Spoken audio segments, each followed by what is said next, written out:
नमस्कार दोस्तों, आज हम आप लोगों के सामने एक ऐसी शख्सियत को व्याख्यायित करने वाले हैं जिसको हमने हमेशा हमेशा के लिए खो दिया है। आज हम बात करेंगे लता जी के बारे में, जिसके बारे में आपने बहुत ही सुना होगा और बचपन से आप उनके बारे में सुनते आए होंगे। आज ये टॉपिक हमारा क्यों है, सबसे पहले हम इसको जान लेते हैं। आज हमने एक ऐसा नायाब कोहिनूर खो दिया है जिसकी क्षतिपूर्ति हम किसी भी तरीके से नहीं कर सकते हैं। स्वरलोक की माँ एवं स्वर कोकिला, जिन्हें हम भारत कोकिला के नाम से भी जानते हैं, आज हम उन्हें पूरी तरीके से खो चुके हैं। वो आज हमेशा हमेशा के लिए हम सभी भारतवासियों को एवं पूरे फिल्म इंडस्ट्री को छोड़कर स्वर्गलोक पधार गई हैं। ये एक ऐसी क्षति हुई है फिल्म जगत और आम लोगों के लिए भी, जिसकी जगह कोई नहीं ले सकता। आइए हम उनके एक संक्षिप्त जीवन के बारे में जानते हैं। वैसे उनका जीवन तो बहुत ही व्यापक रहा है, लेकिन हम उनके जीवन की कुछ ऐसी घटनाओं के बारे में जानते हैं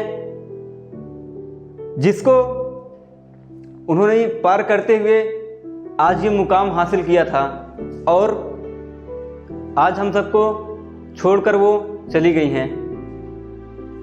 और पहले हम आपको बता दें,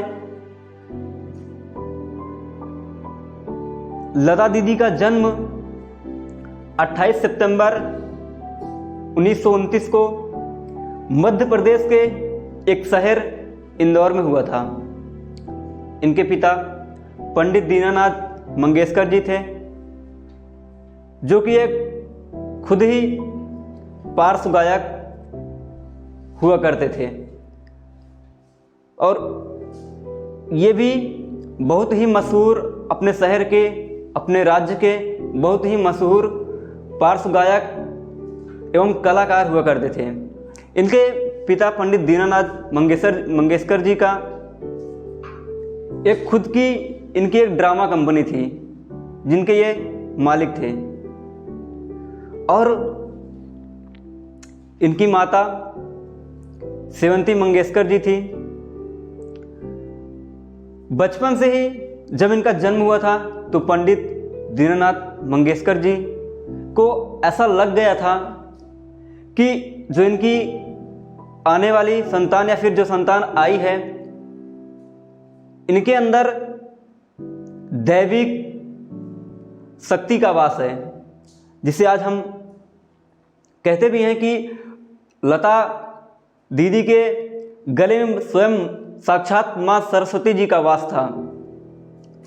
इसीलिए इनको लग गया था, इनके पिताजी को लग गया था कि जो हमारी संतान है ये बहुत ही अद्भुत प्रकृति की है। तो शुरुआत में जब उन्हें लगा कि लता जी के अंदर एक ऐसी छवि है, एक ऐसा टैलेंट है जिसे बाहर लाना चाहिए, तो इनके पिताजी अपने घर पर ही एक संगीत की एकेडमी चलाते थे और ये दूसरे बच्चों को संगीत सिखाते थे, क्योंकि ये पार्श्व गायक रह चुके हैं। ठीक है, तो इसलिए इनके पिताजी संगीत सिखाने का काम अपने घर पर ही एक एकेडमी के माध्यम से करते थे। तो जब ये काफ़ी छोटी थी तो एक बार इनके पिताजी घर से बाहर गए हुए थे और घर पे संगीत सीखने वाले बच्चे आए थे, और उस टाइम एक छोटा सा बच्चा गाना गा रहा था। तो उस टाइम लता जी भी वहाँ पर थी।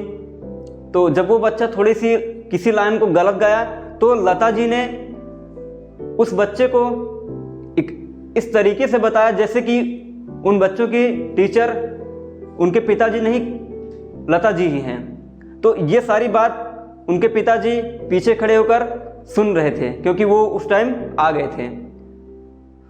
तो उन्हें लगा कि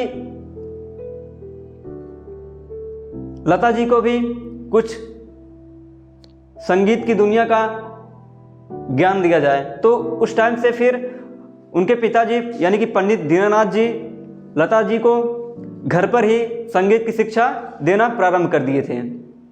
तो इनके साथ, लता जी के साथ इनकी 3 बहनें, उषा मंगेशकर, आशा भोसले और मीना जी, और इनके भाई हृदयनाथ मंगेशकर जी घर पर ही संगीत सीखने का काम अपने पिताजी से करने लगे। तो ऐसे चल ही रहा था, काफ़ी ख्याति ये बचपन से ही प्राप्त करने लगी थी। फिर एक ऐसी घड़ी आई जब ये मात्र 13 साल के थी, तो इनके पिता साथ ही साथ इनके प्रारंभिक संगीत गुरु, उनका निधन लता जी के मात्र 13 वर्ष की उम्र में ही हो गया।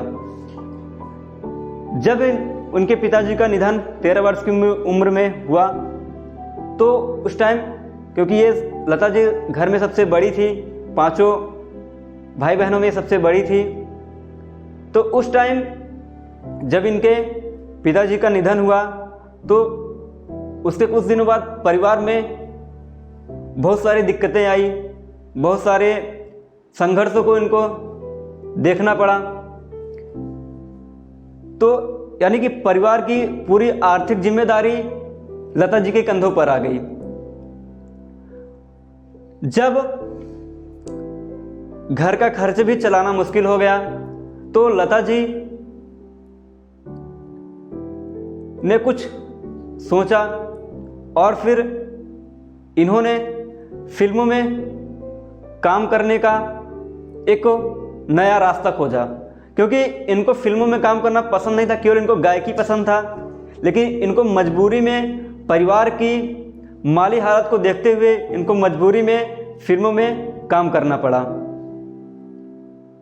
फिर उसके बाद इनका जीवन इसी तरीके से धीरे धीरे चल रहा था। जब ये करीब 17-18 साल की हुई तब इनको धीरे धीरे कुछ समझ आया और उसके बाद इन्होंने अपना कदम गायकी की तरफ, यानी फिल्मी दुनिया को छोड़कर अपना कदम गायकी की तरफ बढ़ाया। फिर सन 1942 में इनकी जो फिल्म आई वो थी, पहली फिल्म इनकी थी महाराष्ट्र की भाषा मराठी में, और उस फिल्म के माध्यम से इन्होंने अपने एक्टिंग के कैरियर को प्रारंभ किया। फिर उसके बाद इसी तरीके से फिल्मों में इन्होंने काम किया और कई भाषाओं में इन्होंने फिल्में की। लेकिन इनकी जो रुचि थी वो वास्तव में गायकी में थी। तो इन्होंने फिर उसके बाद किसी भी तरीके से कुछ ऐसे प्रयास किए जिससे कुछ फिल्म इंडस्ट्री के कुछ बड़े बड़े डायरेक्टर्स, संगीतकार की नज़रों में आई। तो फिर उसके बाद सन 1947 में इनको एक फिल्म आपकी सेवा में गाने का अवसर मिला। तो यहाँ से यानी कि सन 1947 में जो इनकी मूवी आई थी आपकी सेवा में, उन्होंने इस मूवी में गाना गाया और उसके बाद इनकी उन्नति का पहिया यहीं से घूमना प्रारंभ हो गया। फिर उसके बाद इनका गाना काफ़ी हिट गया और काफ़ी ये चर्चा में भी आ गई। तो इनकी एक सह गायिका थी, उनका नाम नूरजहां था। तो इनकी जो तुलना थी नूरजहां से की जाने लगी। मतलब इसी मूवी में जो इन्होंने काम किया आपकी सेवा में, इन्होंने जो गाना गाया, इनकी आवाज़ जो थी वो काफ़ी पतली थी, तो इसलिए ये सुर्खियों में धीरे धीरे आने लगी।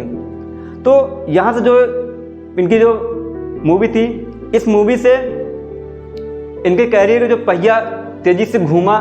फिर उसमें जो थोड़ी बहुत कसर बाकी थी उसको भी इनकी एक मूवी महल आई थी, उसमें इन्होंने एक गाना गाया था, आएगा आने वाला है। जब ये गाना इन्होंने गाया, जब ये गाना रिलीज हुआ, तब इनके कैरियर ने एक ऐसा मोड़ लिया कि वहां से इन्होंने पीछे देखने का नाम ही नहीं लिया। तो काफी संघर्षों से भरी रही इनकी जिंदगी। इन्होंने बहुत सारे संघर्षों का सामना किया। इनके परिवार की माली हालत भी बहुत खराब थी। ऐसे संघर्षों से जूझते हुए ये इस मुकाम पर जाकर पहुंची। तो इनके कुछ ऐसी महान फिल्में हैं जिनके बारे में हम आपको बताना चाहेंगे। इनकी जो कुछ फिल्में हैं वो कुछ इस तरीके से हैं: दो आंखें, बाहर हाथ, जमीन, मदर इंडिया, मुगले आजम, महल, बरसात, एक थी लड़की, बड़ी बहन आदि फिल्में करने के तरीके से और अपनी सुरीली, अपनी मधुर आवाज़ से ये पूरे भारत में उस टाइम सबकी चहेती बन गई। तो इनकी जो सुरीली आवाज़ है वो इतनी ज़्यादा मधुर थी कि कोई भी सुनने के बाद इनका कायल हो जाए। जब इन मूवीज़ में इन्होंने गाना गाया तो मूवीज़ तो अच्छी थी ही, लेकिन जो इनके द्वारा गाना गाया गया था उन मूवीज़ में उनकी लोकप्रियता में ये इनके द्वारा गाए हुए गाने उस मूवीज़ में क्या चार चांद लगाए गए। तो जिससे कि इनकी ख्याति धीरे धीरे और ज़्यादा बढ़ती गई। तो इस तरीके से इन्होंने एक लंबे फिल्मी कैरियर को इन्होंने देखा और काफ़ी तरक्की भी या ख्याति भी इन्होंने प्राप्त की। और इनके जैसा लेजेंडरी सिंगर आज तक कोई ना हुआ है और ना ही होगा, क्योंकि इनकी जो आवाज़ है, उनकी आवाज़ में साक्षात माँ सरस्वती जी के दर्शन होते हैं। तो आपको एक वाक्य याद दिलाएं। 1947 में एक शो हो रहा था, उसमें हमारे प्रथम प्रधानमंत्री पंडित जवाहरलाल नेहरू जी भी उस शो में बैठे हुए थे। तो इन्होंने उस टाइम एक गाना गाया था जिनका गाना काफ़ी मशहूर भी है। उस गाने का नाम है ऐ मेरे वतन के लोगों। जब इन्होंने ये गाना उस स्टेज पर गाया तो वहाँ पर बैठे दर्शक के साथ साथ स्वयं प्रधानमंत्री जवाहरलाल नेहरू जी भी रो पड़े और उनके आंखों से आंसू टपकने लगे। तो इनके जो गाने हैं वो इतने ज़्यादा बेहतरीन, उनकी आवाज़ इतनी ज़्यादा मधुर, इतनी ज़्यादा सुरीली है कि वो किसी को भी अपना कायल बना सकती है। इनके द्वारा एक गाना ये भी है जिसकी 2 लाइनें मैं आपको बताना चाहूँगा। उसकी लाइनें कुछ इस तरीके से हैं: नाम गुम जाएगा, चेहरा ये बदल जाएगा, मेरी आवाज़ ही पहचान है अगर याद रहे। तो इनकी लाइनें अपने खुद के लिए कही गई हैं।